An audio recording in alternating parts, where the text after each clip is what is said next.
तो भगवान यहाँ पर कोशिश बहुत करते हैं युद्ध रोकने की, पर युद्ध नहीं रुकता।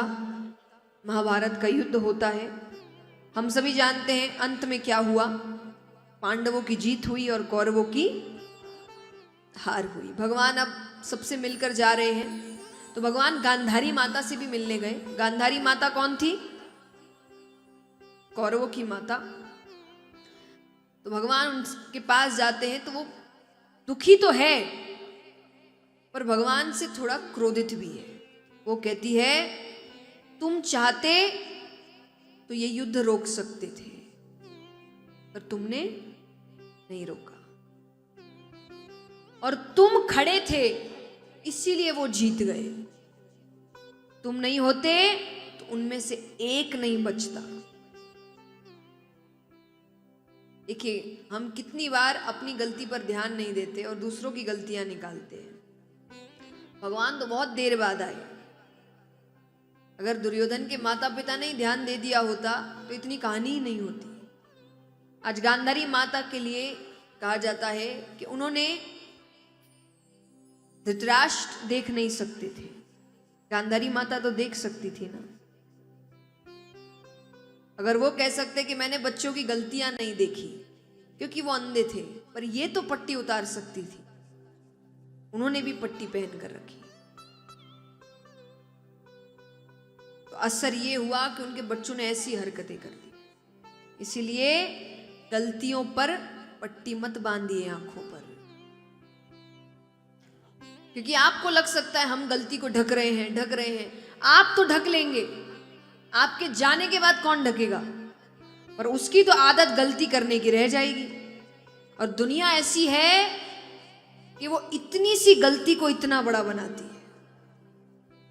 आप ऐसी दुनिया के बीच उसको अकेला छोड़कर जाएंगे। इसलिए कहा जाता है बच्चों के लिए उपहार, माने इस वाक्य में उपहार का मतलब होता है गलत जिद। जो गलत जिद करते हैं बच्चे, जिनको हम पूरा करते हैं, कि अगर एक बच्चे को उपहार नहीं दोगे तो वो कुछ देर रोएगा। कितनी देर रो सकता है अगर आप उसके मन की नहीं? आधी घंटा, 1 घंटा, ज्यादा से ज्यादा 2 घंटा, उससे ज्यादा नहीं। अगर आप एक बच्चे को उपहार नहीं दोगे तो वो कुछ देर रोएगा, पर अगर आप उसको संस्कार नहीं दोगे तो वो जिंदगी भर रोएगा, खास करके आपके जाने के बाद।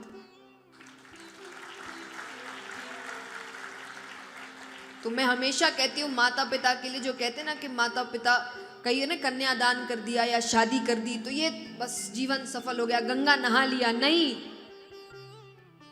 शादी करना गंगा नहाना है क्या? वो तो वो खुद भी कर सकते हैं और आजकल कर ही रहे हैं। माँ बाप का ये काम थोड़ी है। माँ बाप का काम है कि आप अपने बच्चे को इतना सफल बना दीजिए, इतना काबिल बना दीजिए कि वो आपके जाने के बाद भी अपनी जिंदगी अच्छे से निकाल सके। जिस दिन हर माँ बाप ने ये काम कर दिया उस दिन उन्होंने गंगा नहा ली।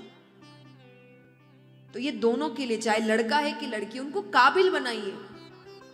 और काबिल हर क्षेत्र में, संस्कारों के रूप में, धन के रूप में, काम के रूप में, विचारों के रूप में, ये काम है। शादी करना गंगा नहाना नहीं होता। तो अपने बच्चों को काबिल बनाइए। तो भगवान यहां बोलने को बहुत कुछ जवाब में दे सकते थे, पर भगवान ने कहा छोड़ो। पर अंत में गांधारी माता ने कहा कि तुमने मेरा पूरा वंश खत्म कर दिया, तो मैं श्राप देती हूं तुम्हारा वंश भी खत्म हो जाएगा, तुम्हारे वंश में एक नहीं बचेगा। भगवान कहते अच्छी बात है, मैं सोच ही रहा था उनको खत्म कैसे करूं। आपने श्राप देकर मेरा काम आसान कर दिया। क्यों सोच रहा था? आजकल किसी व्यक्ति के थोड़ा सा ही पावर हो जाए, नाम हो जाए, पद प्रतिष्ठा हो जाए, उनके बच्चे गलतियां करें और टोक दो तो क्या जवाब देते हैं? तुम जानते नहीं। तो छोटी सी जगह में थोड़ा सा पावर लेके लोगों के अंदर इतना घमंड हो जाता है, तो वो तो भगवान के बच्चे हैं। पूरे ब्रह्मांड में कोई उनका कुछ नहीं बिगाड़ सकता। उनके अंदर कितना अहंकार आएगा कि भगवान एक ही है, बाकी सब इंसान है। और इंसान अपनी फितरत दिखाता है। भगवान कहते इनको आगे ले जाकर मुझे कुछ पता चला, अगर भगवान ने उस वक्त सब खत्म नहीं किया होता तो आज भी एक परिवार होता जो बोलता हम भगवान के वंशज हैं। भगवान कहते ये सब मैं नहीं करूंगा आगे, इसलिए भगवान ने कहा मुझे उनको ऐसे भी खत्म करना है, पर आपने मेरा काम आसान कर दिया। वो श्राप अपना असर दिखाता है।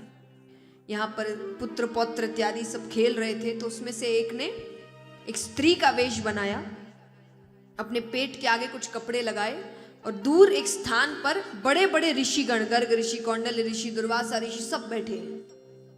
तो उनके पास जाते और जाकर कहते हैं कि ये मेरी पत्नी है, गर्भवती है, जरा बताना इसके गर्भ में लड़का है कि लड़की। उनको सब पता है। वो कहते हैं आप अभी जाइए, हम जरूरी काम कर रहे हैं, हम भी खेलेंगे बाद में जब काम खत्म हो जाएगा। तो वो निरादर करने लगे। वो कहने सब पाखंडी है, इनको कुछ नहीं पता।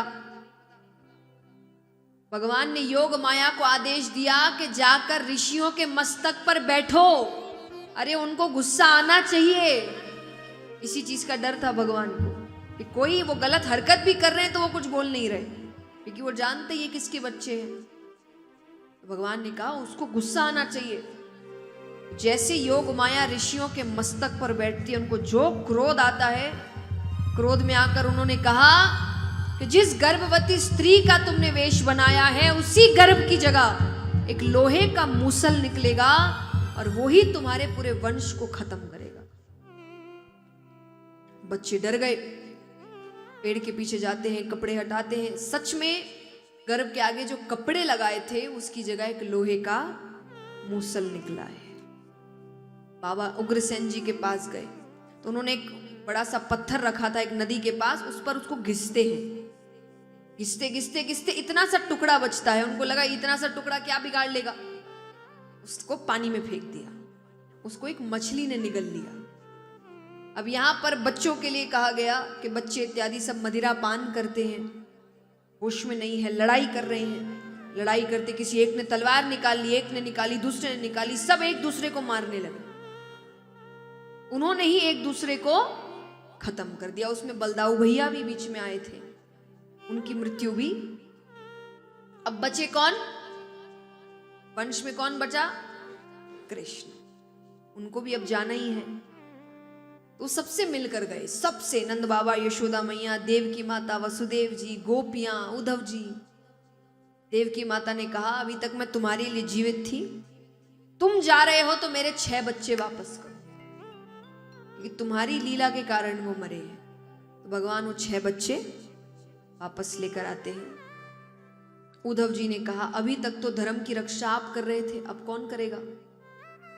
तब भगवान ने उनको श्रीमद् भागवत दी कि मेरे बाद ये धर्म की रक्षा करे। इसको अपने जीवन में उतारने वाला हर व्यक्ति धर्म की रक्षा करे।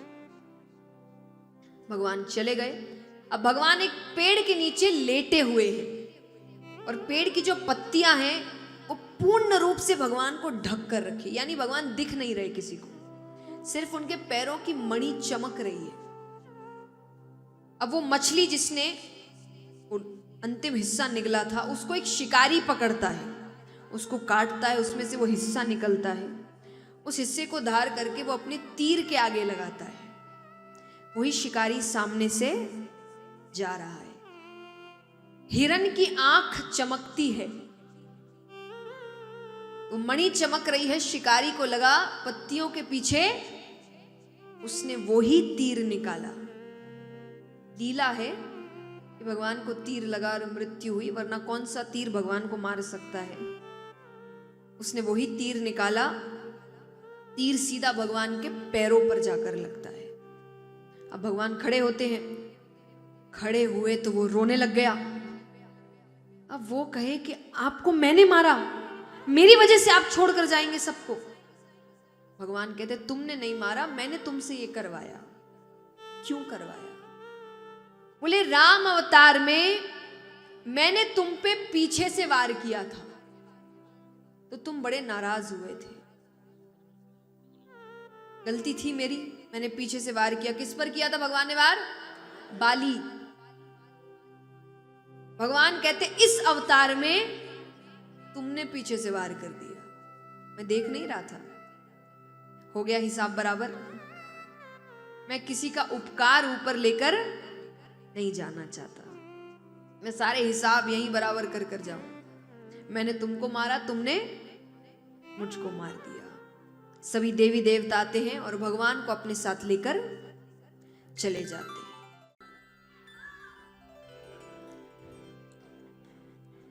तो यहां पर राम जी का जीवन थोड़ा संक्षेप में ही हम जानेंगे, कृष्ण कथा की ओर चलेंगे। श्री राम बड़े ही सीधे बालक हुए, इसलिए उनकी बाल लीलाएं इतनी नहीं है, क्योंकि उन्होंने कोई शैतानियां, कोई बदमाशियां नहीं करी श्री कृष्ण की तरह। उनकी बाल लीलाएं अगर देखी जाए तो एक ही मानी गई है कि भगवान जब चलना सीखते हैं, ठुमक चलत रामचंद्र, थोड़े ही बड़े होते हैं, गुरुजी के साथ चले जाते हैं, उनकी सहायता करते हैं, शिक्षा ग्रहण करते हैं, सीता माता के साथ विवाह होता है। राज सिंहासन मिलने ही वाला है कि एक रात पहले, सिर्फ एक रात पहले कैकेयी माता अपने 2 वचन मांगती है। क्या मांगती है? भरत को राज सिंहासन और श्री राम को वनवास। अपने पिता के वचन को पूरा करने के लिए श्री राम वनवास के लिए निकलते हैं। उनके साथ लक्ष्मण जी और सीता माता जाती है। वन में कुछ समय के बाद सीता माता का हरण हो जाता है, रावण उन्हें ले जाते हैं। युद्ध करने के लिए भगवान किसकी सेना तैयार करते हैं? देखिए, श्री राम का जीवन संघर्ष का जीवन है। संघर्षों से कैसे लड़ना है, ये श्री राम के जीवन से सीख लेनी चाहिए।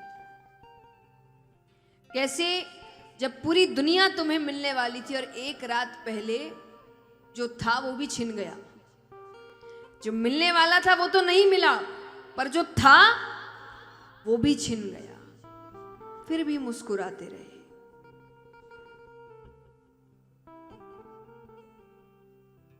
मना किया था सबको जाने के लिए, लक्ष्मण जी को, सीता माता को, नहीं माने। ठीक है, लेकर जाते हैं, अपने भरोसे लेकर गए, सबसे बड़े हैं, सीता माता का हरण हो गया। क्या बीतेगी उन पर उसका भी सामना किया। चाहते तो सेना बुला सकते थे, उनका ननिहाल था पास में, अयोध्या कौन सी ज्यादा दूर थी। अगर खबर सच में पहुंचा देते तो वहां से भी सेना आ सकती थी। पर वनवास का मतलब क्या है कि उतने समय तक परिवार से लेना देना, तो उन्होंने उस वक्त जो उनके पास था उसी से सेना तैयार करी, तो वानरों की सेना तैयार करी। और उसी वक्त उनकी भेंट होती है हनुमान जी से, भक्त शिरोमणि बालाजी महाराज। रावण के साथ युद्ध होता है, उसका वध करते हैं और सभी अयोध्या वापस लौटते हैं।